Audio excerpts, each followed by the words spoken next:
Então, muito bom dia a todos. Vamos então para a nossa segunda aula. Nós tínhamos visto o fim da Primeira República, na aula anterior, não sei se estão recordados. Tínhamos visto que havia muita instabilidade, vimos a Primeira Guerra Mundial e o envolvimento dos portugueses, a instabilidade governativa durante a Primeira República, o golpe militar e aqui as cronologias também vimos. Portanto, agora podemos avançar para o tema seguinte, que é os anos da ditadura. E aqui nos anos da ditadura aparece-nos logo aqui o professor Oliveira Salazar, que vai ser o ditador, que durante 40 anos vai exercer o cargo de Presidente do Conselho, que equivale ao que hoje é o Primeiro-Ministro. Não é? Hoje, no final da aula, vocês terão que aprender ou terão que compreender os seguintes conceitos.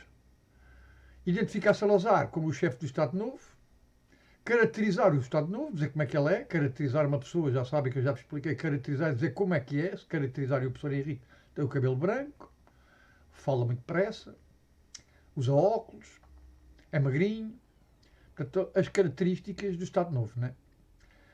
O terceiro objetivo será identificar o desenvolvimento do país, mudanças e permanências entre o passado e o presente.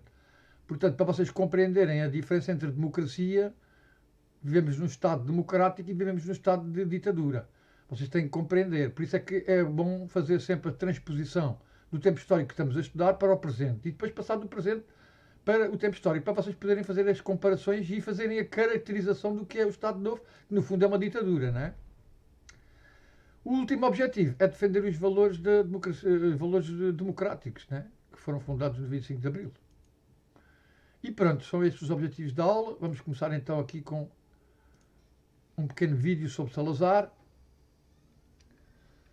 Mas não se esqueçam que quando estes vídeos começam a passar, há sempre termos que a gente, palavras que a gente pode não compreender. Então usamos o glossário e vamos aqui, o que aparece aqui é austero. Você é uma pessoa austera. Austera quer dizer que é uma pessoa poupada, que é uma pessoa severa, que é uma pessoa que cumpre as regras à risca. Portanto, austeridade quer dizer poupança, não gastar dinheiro. Tem vários valores esta palavra, não é? Vários significados. Vamos então ouvir o vídeo.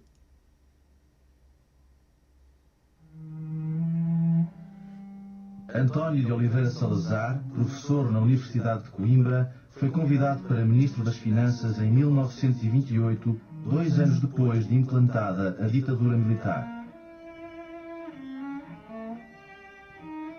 A sua missão era resolver a grave crise económica e financeira em que o país estava mergulhado. E, na verdade, este objetivo foi atingido através de medidas austeras que passavam pelo aumento dos impostos e pela redução das despesas do Estado. Estão a ver o significado da palavra austero? Portanto, aumento dos impostos e a redução das despesas do Estado. Ora, onde é que o Estado gasta as despesas? Na saúde, com os doentes, como agora, por exemplo, o Estado presente que vivemos, todo o dinheiro é canalizado para os hospitais, para a saúde. Mas o Estado também gasta dinheiro com outras coisas, nomeadamente com bens e serviços, com estruturas, novas estruturas, como por exemplo bibliotecas, tribunais, escolas, etc. E vai haver também grandes cortes na educação. Portanto, é esta a forma que o Salazar vai encontrar para aplicar a tal chamada austeridade, ok?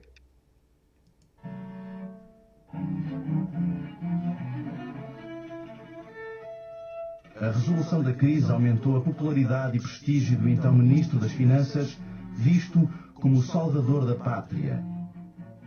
Não admira por isso que em 1932 fosse nomeado Presidente do Conselho, ou seja, uma espécie de Primeiro-Ministro, lugar que vai ocupar durante quase 40 anos.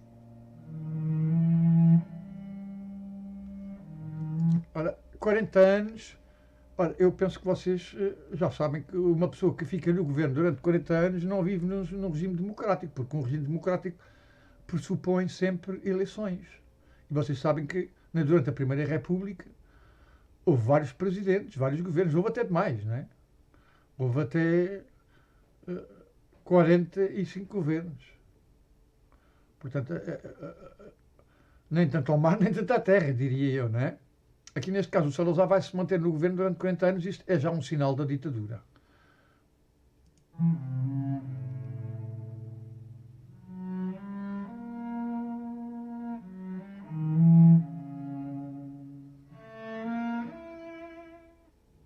Portanto, o Salazar, sem dúvida que, ao resolver o problema económico do país, cortando nas despesas e aumentando as receitas, ele consegue efetivamente ganhar uma popularidade muito grande e acumular grandes quantidades de dinheiro. O Salazar vai também ter uma atitude bastante positiva ao não envolver-se na Segunda Guerra Mundial. Portanto, os portugueses não vão participar na Segunda Guerra Mundial, vão se manter neutros. E com esta neutralidade, o Salazar vai aproveitar para vender recursos, quer aos alemães, nomeadamente o wolframio, para a construção das armas. Né? O wolframio é um metal que não aquece, resiste às temperaturas e era ideal então para os canos das armas, os canhões, as espingardas, tudo é feito com o wolframio. E havia muito wolframio em Portugal, então nós exportámos em grandes quantidades para a Alemanha. Mas também exportámos para os aliados, portanto vinham muitas vezes submarinos dos aliados ingleses e americanos, vinham buscar conservas a Portugal, portanto, e outros alimentos. Portanto, o Salazar consegue então aproveitar-se da guerra para acumular riqueza. Vamos ver como é que ele vai gastar essa riqueza. Ok? Isso é que é importante que vocês se apercebam. Portanto, penso que aqui no filme não há mais nada. Vamos passar para o 2. Aqui no exercício número 2, o Salazar está a falar, né? E nós temos que lhe colocar as frases que ele diz nos sítios corretos, né? Porque há aqui frases que ele não disse e outras que disse. Arrasta para o balão as frases relacionadas com a personalidade. Como é que ele era? A personalidade deste homem. Em 1928 tornei-me Ministro das Finanças. Isto está correto. Porque o golpe de Estado dá-se em 1926. Os militares ficam no poder durante 2 anos, mas ao fim de 2 anos eles apercebem-se que do ponto de vista económico eles não conseguem resolver o problema. E vão chamar então um professor da Universidade de Coimbra, um célebre professor chamado Oliveira Salazar. Este homem era um professor em Coimbra e sabia o que estava a fazer. Portanto, esta frase está correta.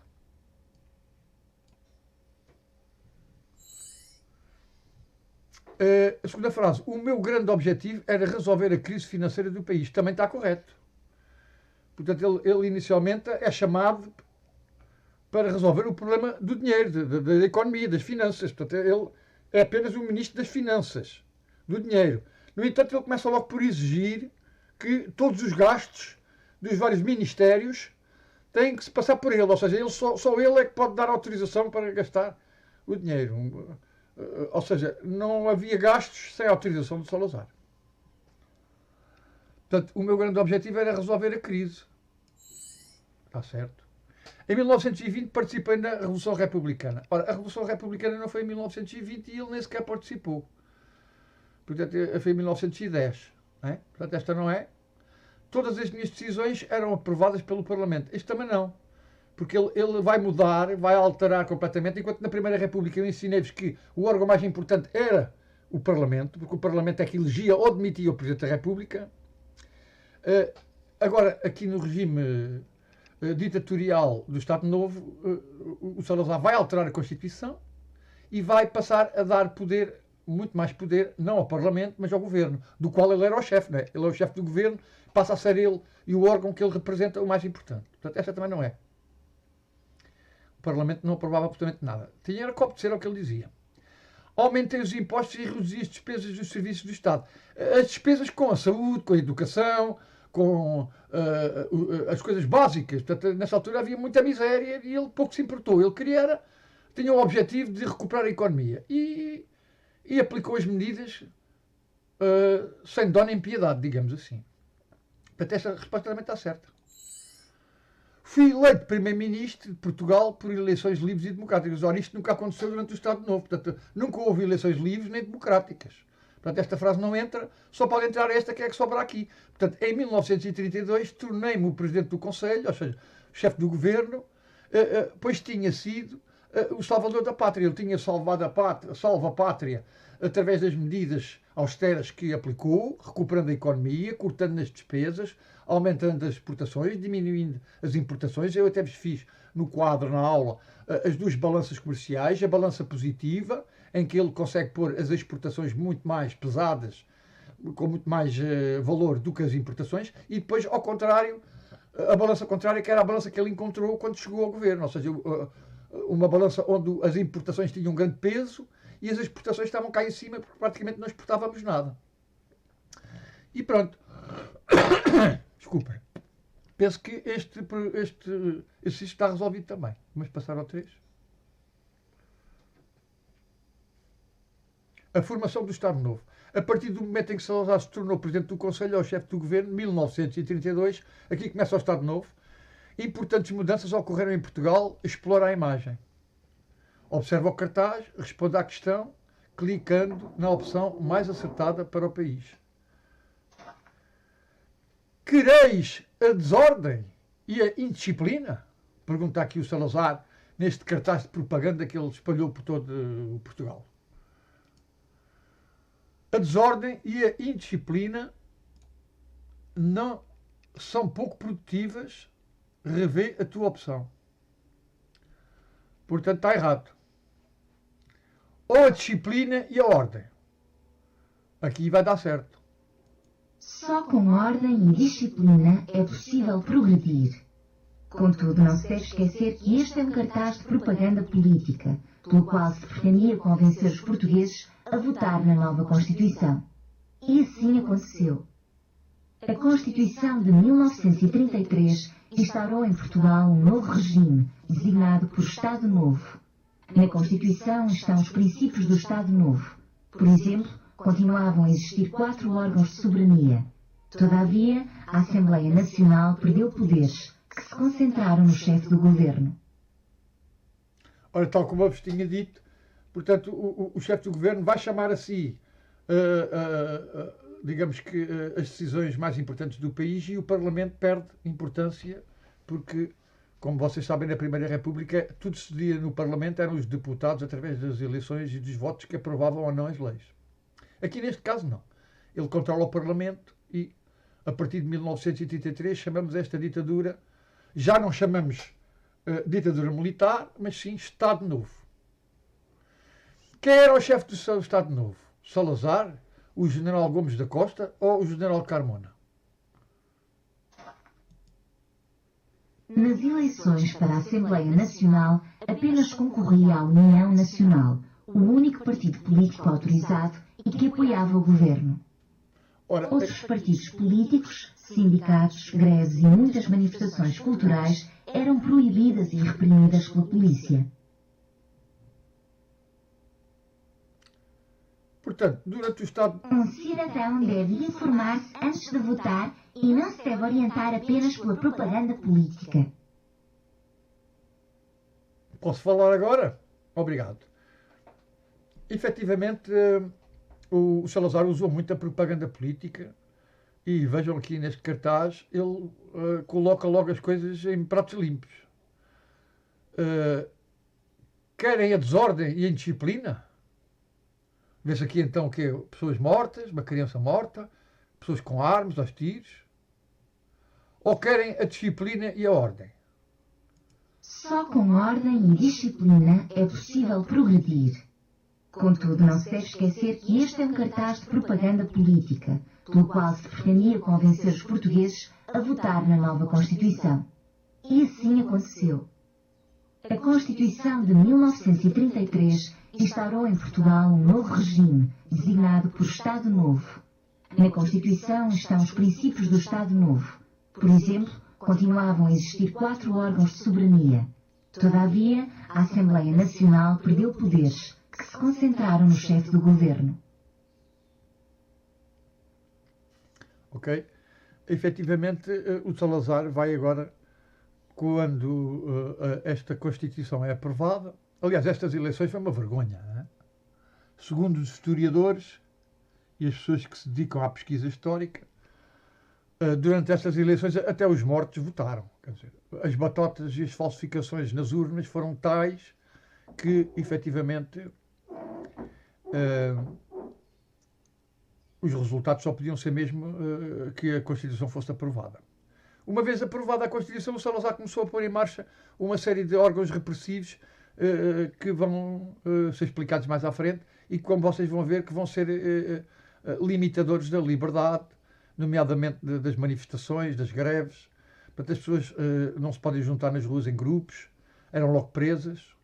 Havia um grande controle sobre a sociedade, a censura, a PIDE, vocês vão ver mais para a frente, uma polícia internacional que ele vai organizar para reprimir e prender as pessoas que estão contra ele.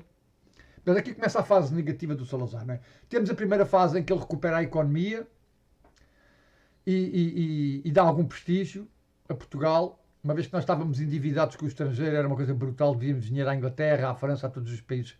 Foi uma desgraça. E efetivamente ele consegue recuperar esta parte, mas depois quando chega a 1983 ele vai introduzir uma Constituição que altera completamente o equilíbrio dos órgãos de soberania, retira poderes ao Parlamento e coloca cada vez mais poderes no governo, do qual ele era o chefe. Né?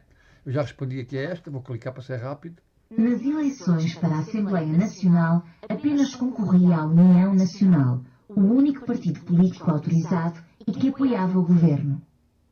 Outros partidos políticos, sindicatos, greves e muitas manifestações culturais eram proibidas e reprimidas pela polícia. Portanto, cá está. Um cidadão deve informar-se antes de votar e não se deve orientar apenas pela propaganda política. Claro. Portanto, as pessoas quando votam têm que saber o que é que estão a fazer, não é?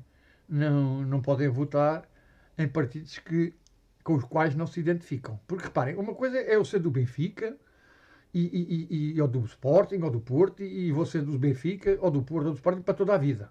É o meu clube, é o clube que eu gosto, é o clube que eu amo. Agora, quando vamos votar, não podemos transformar os partidos em clubes. Os partidos não são a mesma coisa que os clubes. Os partidos políticos, todos têm coisas boas e todos têm coisas más. Por isso é que nós temos que andar a navegar, não podemos votar sempre no mesmo, temos que andar a ver quais são os programas,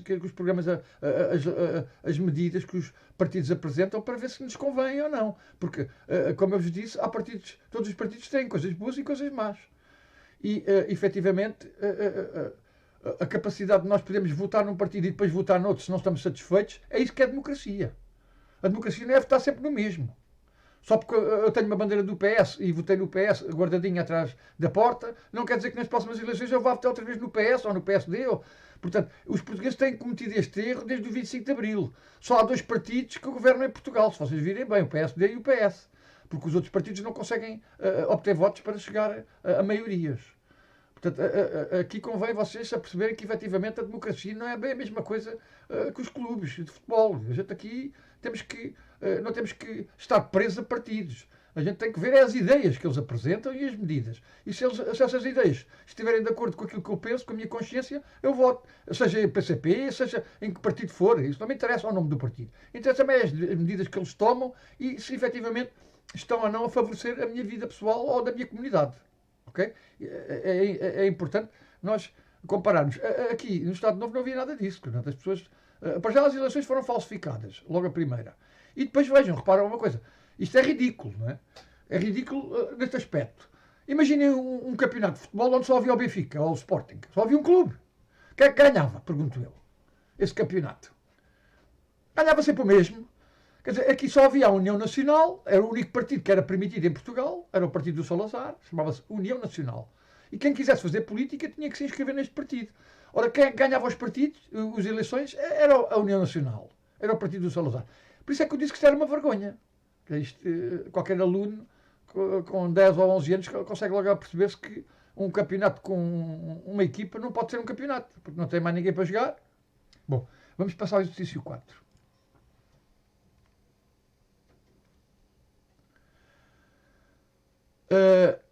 Formação do Estado Novo, exercícios. Resolve corretamente os exercícios sobre a formação do Estado Novo. Classifica as informações como verdadeiras e falsas. Portanto, vamos aqui ver aqui as afirmações e depois vamos ver o V ou o F, conforme se considerarmos verdadeiro ou falso. Os portugueses rejeitaram a Constituição de 1983. Isto é falso. A Constituição de 1983 instaurou o Estado Novo. Isto é verdadeiro. Salazar era o chefe da Assembleia Nacional durante o Estado Novo. Não, ele não era o chefe da Assembleia. Ele era o chefe do governo. A União Nacional apoiava os opositores do Estado Novo. Ao contrário, não apoiava, reprimia. Portanto, falsa. Os sindicatos e as greves foram proibidas durante o Estado Novo. Verdadeiro. Portanto, verdadeiro. Outro exercício. Corrija as afirmações falsas preenchendo os espaços em branco com as expressões corretas. Os portugueses, a Constituição de 1983. Salazar era o chefe durante o Estado Novo. A União Nacional apoiava e o. Portanto, meus amigos, têm aqui esta frase, agarrem-se aos lápis, às canetas, às folhas e passem esta frase toda quando ela estiver completa e correta. Eu vou carregar nas soluções, que é mais rápido, para vocês passarem esta frase inteira para o caderno diário ou para a folha que vocês tiverem aí. Não se esqueçam de ter sempre uma folha presente, ou um caderno, ou uma caneta, para poderem fazer os exercícios que eu vou passar a propor, ok? Os portugueses aprovaram a Constituição de 1933. Salazar era o chefe do governo durante o Estado Novo e a União Nacional apoiava Salazar e o Estado Novo. Portanto, a União Nacional era o partido do Salazar. Aliás, é da União Nacional que depois vai sair a Mocidade Portuguesa, que vai dar origem àquilo que é hoje os escuteiros. Certo? Estão a ver este menino com esta farda? Isto era a Mocidade Portuguesa. Eu tive que participar também. Quando era pequenino, fiz parte da Mocidade Portuguesa, porque era obrigatório. Eu nasci em 1960, o Salazar morreu em 68, portanto ainda apanhei 8 anos de salazarismo. Só que era pequenino, não é? Mas lembro-me do que o meu pai dizia e das conversas das pessoas.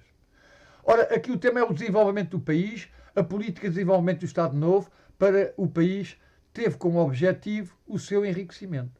Ainda que a população vivesse com grandes dificuldades, ele não queria saber. Ele queria equilibrar as finanças. O problema estava na economia. E, como eu já vos disse, nós temos que fazer o equilíbrio entre a economia, o dinheiro e as pessoas, as necessidades das pessoas. Senão, se damos importância mais ao dinheiro, somos neoliberais ou liberais. Se damos demasiadamente importância às pessoas e ao bem-estar das pessoas, somos socialistas. Esta é a definição de socialismo e de social-democracia. Ok?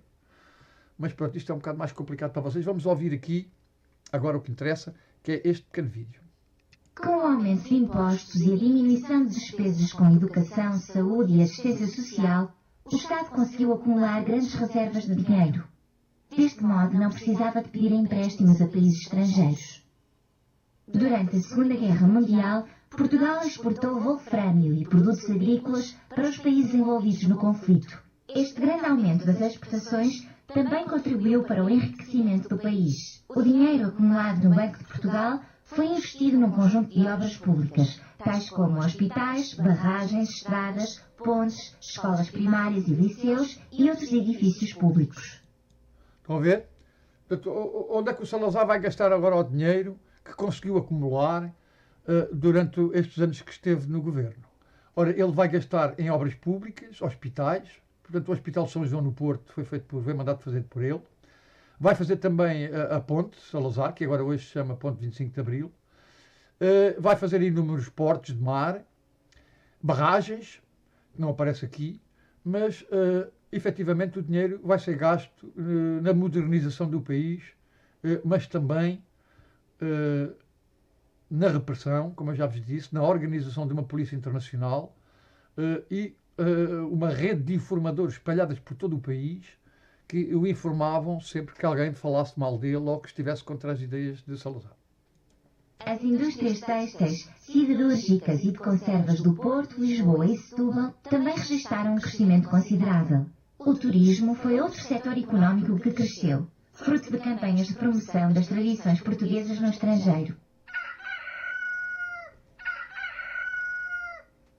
Portanto, também vai gastar dinheiro com o turismo para desenvolver o país e a pouco e pouco o Salazar vai ganhando algum prestígio, vai sendo visto como o salvador da pátria, as pessoas começam a sentir-se mais seguras e o país vai se desenvolvendo, mas à custa de quê? Pergunto eu. À custa de uma grande repressão, de uma grande falta de liberdade e digamos que os portugueses não estavam satisfeitos, embora ainda houvesse um grande número de analfabetos nesta altura. As pessoas tinham poucos conhecimentos políticos e nem sequer participavam na política. Quer dizer, tinham medo, deixavam a política para os políticos. Quando nós hoje dizemos exatamente o contrário. A política é feita por toda a gente e deve ser participada por todos nós.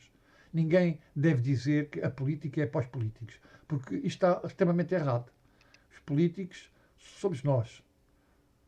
Os políticos existem para nos servir. Somos nós que pagamos os impostos, somos nós que os elegemos e os colocamos no poder. Ok? Portanto, isto é muito importante na hora de votar. Vamos passar ao exercício 6.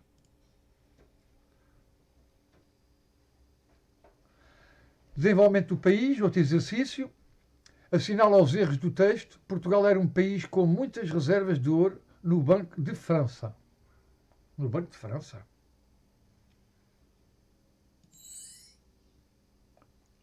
Durante o Estado Novo.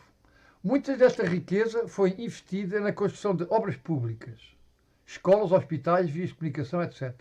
Durante a Primeira Guerra Mundial, Portugal exportou wolframio para os países em confronto. Durante o Estado Novo, aumentou-se a despesa. Não, errado, diminuiu-se. Diminuiu-se a despesa com a educação, com a saúde e com a assistência social àqueles mais velhotes. E diminuíram-se os impostos. A indústria informática também se desenvolveu muito. Ora, isto aqui também está mal. Porque a indústria informática nem sequer existia, não é?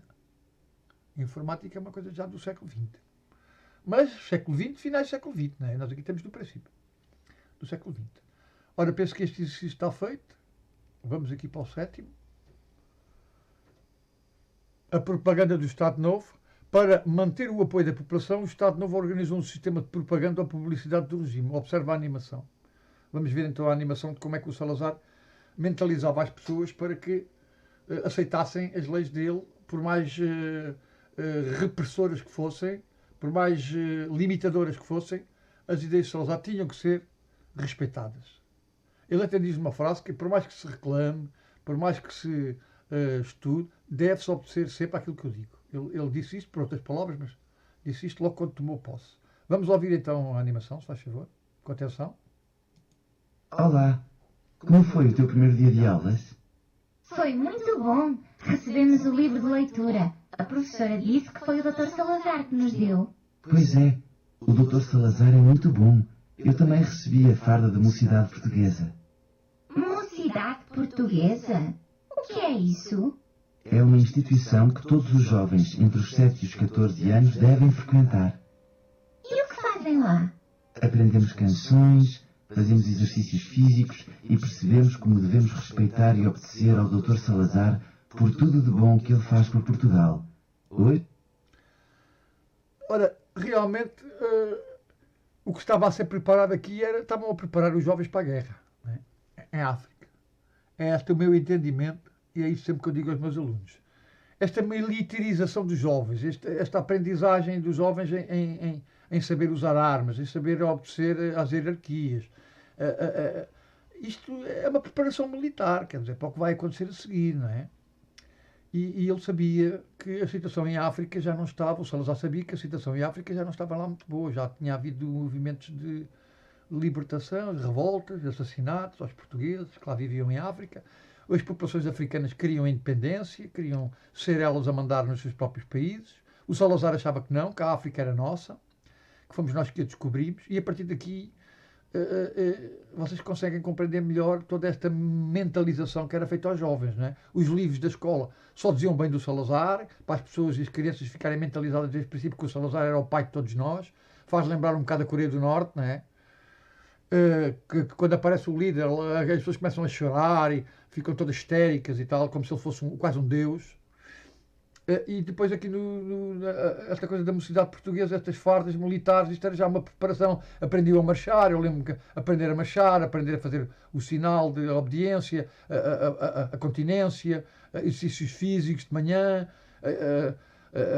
saber utilizar a natureza para nos podermos defender, pronto, aquilo que os escoteiros aprendem hoje, não é? O contacto com a natureza.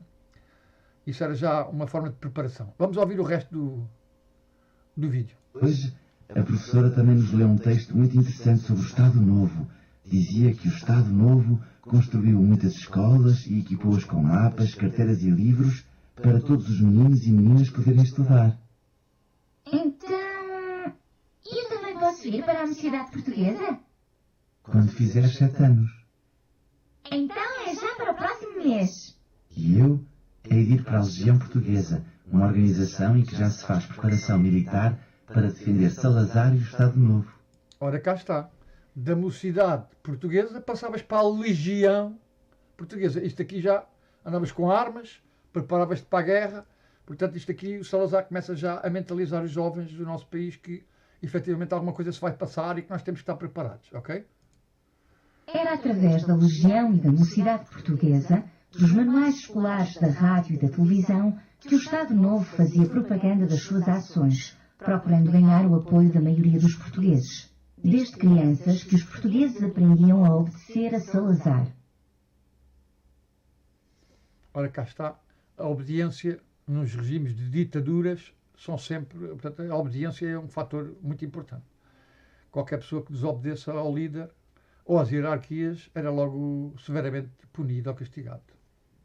Isto é verdade.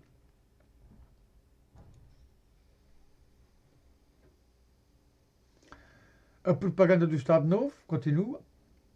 Assinala os meios de propaganda do Estado Novo. Internet não havia. Rádio e televisão já havia. Banda desenhada? Não. Legião Portuguesa? Sim. Mensagens SMS também não havia. Manuais escolares? E a Mocidade Portuguesa? Também. Agora, estabelece a correspondência correta.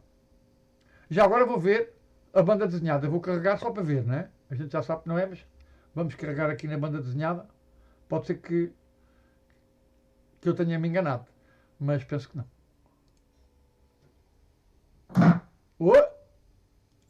A banda não é. A banda desenhada não era. Eu tinha razão. Mas, já está. Só para confirmar, para vocês verem que efetivamente estes três não são, não é? Internet, banda desenhada e mensagens SMS. Agora, aqui, corresponder televisão e rádio. Legião Portuguesa, manuais escolares e mocidade. Portanto, os recursos que o Salazar usava para fazer propaganda. Através dos textos e dos livros, ora isto, textos e livros, vai logo para aqui. As crianças conheciam os princípios e a obra do Estado Novo, bem como a história de Portugal continental, insular e ultramarino. Depois, os meios de comunicação social levavam a todos os portugueses as novidades sobre as medidas realizadas do Estado Novo. Olha, aqui, os meios de comunicação, estão aqui dois. A Associação Juvenil, onde se aprendiam os valores do Estado Novo, tais como o respeito e o culto a Salazar, isto era ensinado na mocidade. Não. Na Legião. Para apagar é aqui. Na Legião. Organização Juvenil, aqui vejam esta frase, a Associação Juvenil também entrava aqui em mocidade, também é jovens. E onde se aprendiam os valores, tanto na Legião como na mocidade. Lá está, são as tais incongruências que eu considero, mas isto não tem o valor que tem. O que interessa é a gente respeitar aqui o que eles consideram correto. Organização juvenil masculina de treino militar para a defesa da pátria e do regime do Estado Novo. Organização juvenil masculina. E é a única que não está assinalada. Isto quer dizer que a mocidade portuguesa não era para as raparigas. Era só para os rapazes. Está aqui. Com treino militar. Ok? Vamos então ver aqui o que é que aconteceu à nossa aula. Em termos gerais, tivemos 72%. Isto dava satisfaz bem. Ou seja, acima de 70% já sabem que é satisfaz bem. É verdade. Já agora quero-vos informar que em breve vocês saberão os resultados dos vossos testes. Eu já tenho as notas. Depois vou pôr aqui os testes e vou-vos dizer a porcentagem que vocês tiveram nos testes que fizeram e que eu ainda não vos entreguei, não tive tempo para isso, mas já estão corrigidos. Ok? Agora, queria também dar um conselho para terminar a aula, mantenham-se seguros, mantenham-se em casa, ao pé dos vossos pais, não arrisquem, desinfetem as mãos todos os dias e tenham calma e serenidade, porque isto há de passar, se Deus quiser, e quando tudo passar, nós vamos novamente poder cumprimentar-nos, abraçar-nos e brincar como nós fazíamos no tempo em que não havia este malvado deste vírus. Um beijinho muito grande, abracinhos para todos e obrigado por terem assistido à aula do professor Henrique. Ok? Já sabem que eu de 2 em 2 dias vou colocar aqui uma aula, portanto, vocês cada vez que cá vierem já sabem, ao fim de 2 dias tem uma aula nova. Um beijinho muito grande e obrigado.